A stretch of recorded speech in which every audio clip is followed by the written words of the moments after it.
Welcome to a new cluster of episodes of Fiction and the Fantastic, a close readings podcast series from the London Review of Books. I am Marina Warner, a long-time contributor to the LRB and a writer who has worked a great deal on myth and fairy tale. The podcasts I've been hosting have ranged from The 1001 Nights to the Alice books, and from Kafka to Frankenstein. With Annadella Subin and Adam Thirlwell, I've explored how literature engages with unrealities beyond history and direct experience, how writers have explored the supernatural, visions and dreams, and have questioned and sometimes prophesied. We have read towering, much-loved familiars in the genre, and also some lesser-known authors, with cult followings such as Isaac Dinesen and Mikhail Bulgakov. In this episode, we are turning to Jorge Luis Borges, a writer who, as a storyteller and a critic, a reader and editor, hovers like a genius loci over the literary fantastic, alongside Kafka, whom Borges read and wrote about with love and perspicacity. My companion, interlocutor, secret sharer, fellow reader and contributor to the LRB, for this episode and the next three will be Chloe Origis, author of the novels Book of Clouds, Asunder, and Sea Monsters. Her essays and stories have been collected in Dialogue with a Somnambulist, and she is also a magic lanternist, which is how we first met. Chloe is Mexican-American and now lives in London. She too is no more confined by a geographical address than was Borges, who was Argentinian and a citizen of world literature. Hello, Marina. Very happy to be here. Chloe, I wonder how you first came across Borges. I actually met Borges before I read him when I was 9, only once, but he came to Mexico for an international poetry festival my parents had organized. And at one point in the afternoon, my father said, "Come, I want you to meet someone," and led me down to the far end of the garden in the hotel. There was an old man sitting there with his cane, and he introduced me to him. My father told him my name, and he ran his hands over my face. And that evening, I heard him read his poetry. It's amazing. It's a very, very touching story, because he wanted to know what you looked like. Amazing. Exactly. Well, your father, who is very much still alive and still working, is the poet Homero Arigis, was a leading poet in Mexico and used to be the UNESCO ambassador too. I met him in Paris. Yes, you'd visit cemeteries together. Yes. Anyway, I heard Borges read in the late 60s or early 70s when he was a massive cult figure. He really had rock star status. It's an extraordinary thing. I don't think any writer now really quite comes near that. But what I don't remember is how he read. Did he read his own? Did he recite from memory? I think he did. He did know so many. He had such a prodigious memory that he knew not only great swathes of his own work by heart, but also so many of his favorite stories and poems by others. And so when you met him in this rather marvelous encounter, who was he? Well, he'd gone from being a solitary figure in Buenos Aires, not read apart from by Roger Caillois in France, but hardly read outside of Argentina, to probably the most famous writer in the world. And that didn't happen until his early 60s. In 1961, he shared the Fomentor Prize with Beckett, and that just launched him onto the world stage in a way he was not expecting at all. And by then, he was completely blind and had written, one could argue, probably his strongest fiction several decades ago in the 40s, the stories that he was best known for, on the strength of which he was mostly given the prize. And he was now traveling the world giving poetry readings and then lectures. He was an extraordinary lecturer also, and one of many ways in which he managed to give shape to his vast, vast, vast erudition. But he grew up in a quite modest neighborhood of Buenos Aires. His father was a lawyer and taught psychology, read a lot of William James, and had literary ambitions that were unfulfilled. But most importantly, a vast, vast library. And he inherited his father's library. Yes. And his father lost his eyesight as well. And then, very importantly, his paternal grandmother, Fanny Haslam from Northumberland, lived with them. So he grew up speaking English at home. And he was known as Georgie at home. And his mother, Leonor Acevedo Suarez, came from a landowning family. And apparently there were several military heroes. And so she'd always talk about the past in this very sort of romanticized fashion. Then he had a sister named Nora Borges, who was an artist.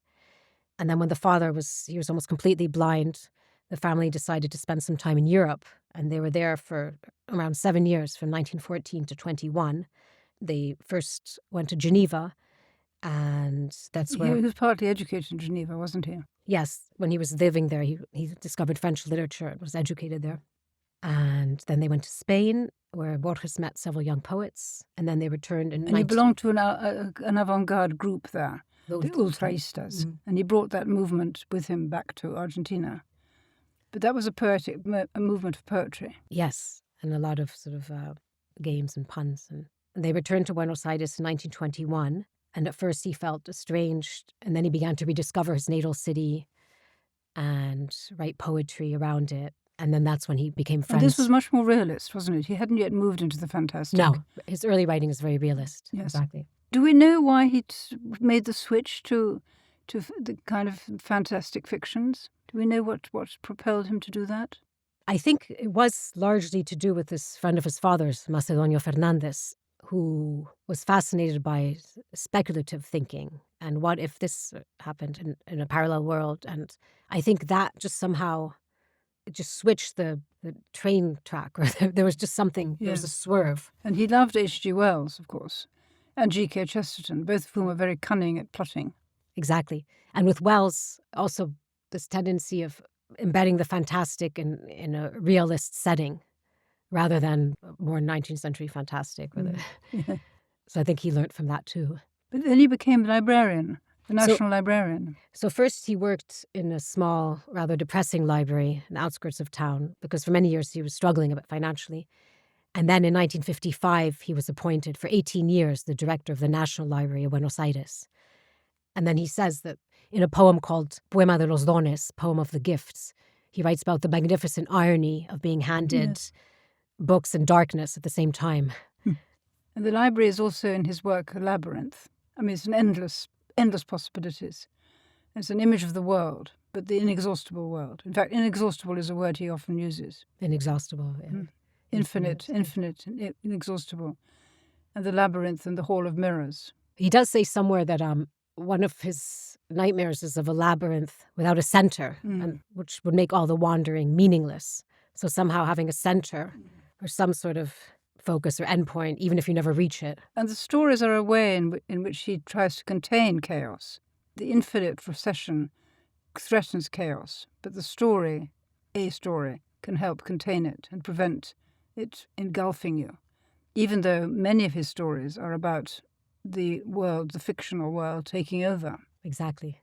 As one finds, in a way, in the circular ruins. And again in Thron Ukbar Orbius Tertius. How do you pronounce it? I say it in English. Sloan Ukbar Orbis Tertius. Reality wanted to give way, he says in that story. And part of his obsession with tigers... Where does that appear? Oh, well, he has... In 1960, he published Dream Tigers, a collection called Dream Tigers.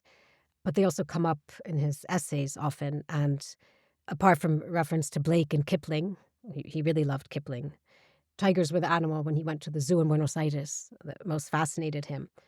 There was a Bengal tiger in the Palermo Zoo, and apparently his mother had to really drag him away from it, and he would throw a tantrum. But very importantly, he says, I think maybe in the introduction to Dream Tigers, how when his eyesight was failing and everything was gray, the one color that persisted the longest was yellow. And so for him, that was sort of the tiger in the darkness, but still... Tiger burning bright. Exactly. Yeah. But he also saw tigers in mirrors. Weren't there tigers in the depths of a mirror in one of the very fragmentary stories? And you've always loved the Book of Imaginary Beings. Yes. Could you tell us about this? He created one of his anthologies, because he was a great anthologist, with a collaborator, female collaborator. Marguerite Guerrero. Yeah, it's called the Book of Imaginary Beings. And it's some absolutely, rather like, as you mentioned, about the Book of Dreams. I mean, it's the most extraordinary, wide-ranging anthology from many, many sources, going right back to antiquity, of all the invented animals you've never heard of. I mean, the famous ones, the unicorn, the manticore, the dragon, but many, many others. And it has this air of learnedness, because he extracted the descriptions of them from other books, and they're all meticulously footnoted. So there's always an air of the lamp and the inkhorn, that hangs around Borges. I mean, he is a librarian. He's in some senses a sort of fusty librarian. And he said, I don't quite believe him, he said that, not a single word he wrote was his own, which probably isn't true, but... Well, he remained a great anthologist all his life. I mean, he created these compilations of his immense reading and his immense learning and his immense wonderful curiosity. And his first published collection of stories is called A Universal History of Iniquity. That was 1935. But the one with the real breakthrough work was The Garden of Forking Paths in 1941. Mm-hmm.